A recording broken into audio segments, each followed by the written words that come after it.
Assalamualaikum warahmatullahi wabarakatuh. Kali ini saya akan membahas hukum menikahi jin.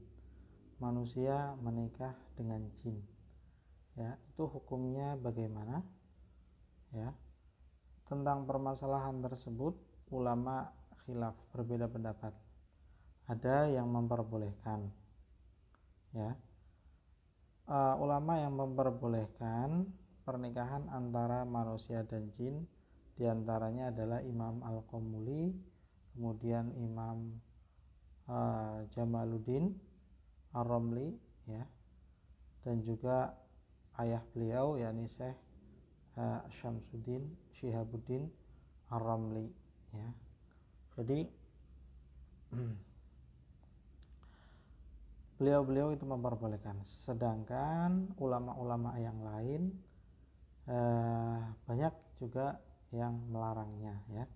Di antaranya adalah Ibnu Yunus, ya, Imam Izzuddin bin Abdussalam yang dijuluki sebagai Sultanul Ulama, ya, dan kemudian Syekh Zakaria Al-Ansori, ya, Syekhul Islam dalam mazhab Syafi'i yang namanya Syekhul Islam, yang dimaksud adalah Syekh Zakaria Al-Ansori. Yang disebutkan Sultanul Ulama yang dimaksud adalah Syekh Izzuddin bin Abdussalam. Dan juga termasuk ulama yang melarangnya adalah Syekh Khatib Asy-Syirbini, ya. Beliau juga melarang. Ibaratnya dalam kitab Bajuri juz 2 halaman 159, ya, saya bacakan ibaratnya. Bismillahirrahmanirrahim. Wa makhtilaful jinsi bi angkana ahaduz zawjaini minal jinni wal akharu minal insi falaisa mani'an 'alal mu'tamadi kama qalahul Qomuli wa adamadahu al-alamah ar-Ramli naqlan an ifta'i walidihi. Ya. Jadi adapun, ya, saya terjemahkan, adapun hukum pernikahan beda jenis artinya jenis manusia dan jenis jin, ya, biangkana ahaduz zaujaini minal jin wal akharu minal insi, seperti halnya ketika salah satu dari jenis tersebut ya adalah jenis manusia dan jenis jin, maka hal tersebut bukan suatu perkara yang dilarang, ya, menurut pendapat Imam Qomuli dan Imam Ar-Ramli dan Imam Syihabuddin Ar-Ramli, ya, alias orang tuanya Imam Jamaluddin Ar-Ramli. Khilafan libni Yunus wa afta bihi Ibnu Abdussalam, ya, berbeda dengan pendapatnya Imam Ibnu Yunus yang melarang pernikahan antara manusia dan jin. Wa afta bihi Ibnu Abdussalam. Ibnu Abdussalam juga berfatwa bahasanya hal tersebut dilarang, dan fatwa tersebut diikuti oleh Syekhul Islam, ya, Syekhul Islam Zakaria Al-Ansori wa Syekh Al-Khatib, ya. Syekh Khatib adalah muridnya Syekhul Islam Zakaria Al-Ansori.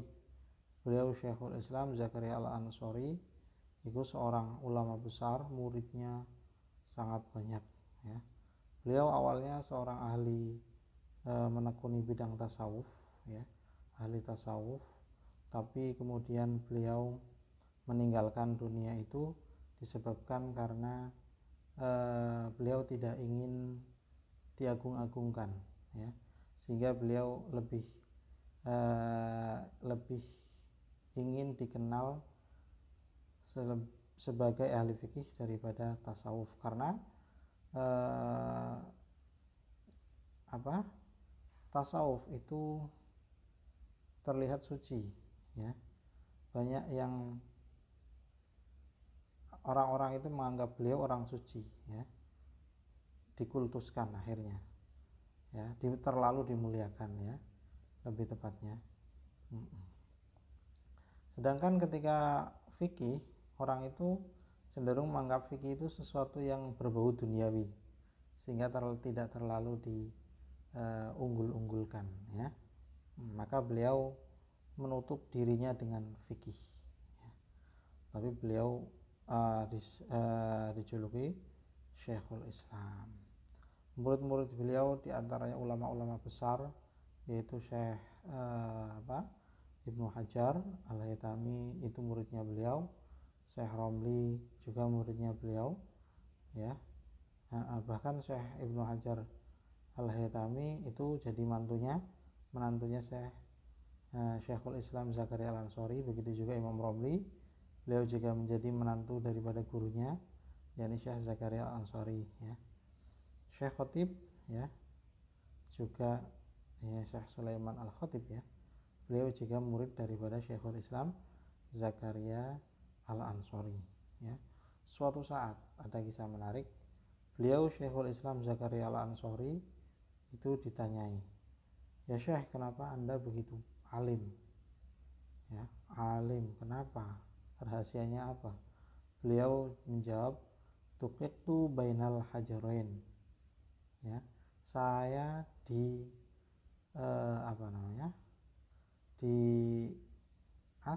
diasah itu apa ya, ditajamkan menggunakan dua batu itu guru, ya. Jadi beliau Syekh Al-Ansori itu punya guru namanya Ibnu Hajar juga, Ibnu Hajar Al-Asqalani, ya, seorang ulama yang masyhur, yang disebut sebagai Amirul Mukminin fil Hadis, ya. Syekhul Islam namanya Syekh Ibnu Hajar Al-Haytami Al-Asqalani, pengarang kitab Fathul Bari itu. Kemudian juga punya murid namanya Ibnu Hajar juga, yakni Ibnu Hajar Al-Haytami, ya. Jadi beliau diasah oleh menggunakan dua batu.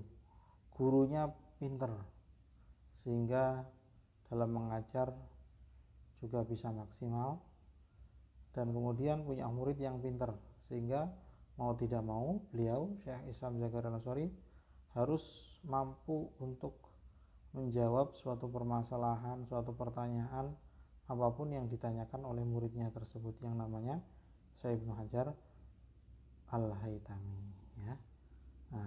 Baik, sekian yang bisa saya sampaikan. Assalamualaikum warahmatullahi wabarakatuh.